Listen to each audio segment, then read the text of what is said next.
Прежде чем мы продолжим занятие и будем уже рисовать какие-то полноценные рисунки, я предлагаю вам небольшое упражнение, которое я подсмотрела в книге, по которой сама изначально училась рисовать. И давайте сначала нарисуем с вами просто вот как вы умеете, не старайтесь, не пытайтесь изобразить что-то невероятно, великолепное, божественное. Просто вот как умеете, нарисуйте несколько предметов. Я вам сейчас расскажу, что это должны быть за предметы. Так, во-первых, давайте нарисуем кружку кофе.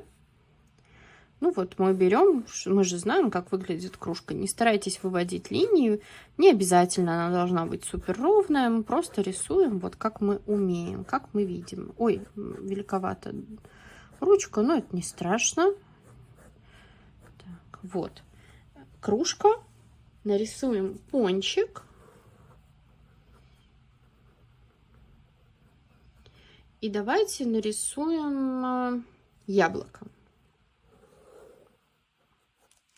Вот, 3 предмета. И вот это, напишите дату, когда вы это сделали.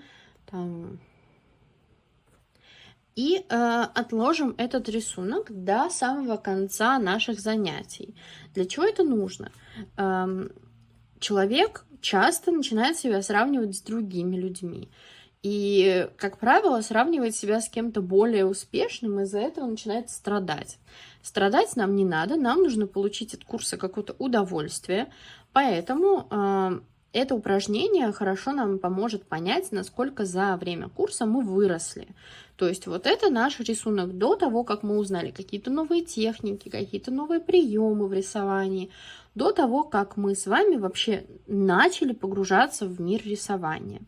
В самом конце мы снова вернемся к этому рисунку и рядом здесь нарисуем по новой уже эти же предметы, чтобы понять, как мы изменились за время этого курса.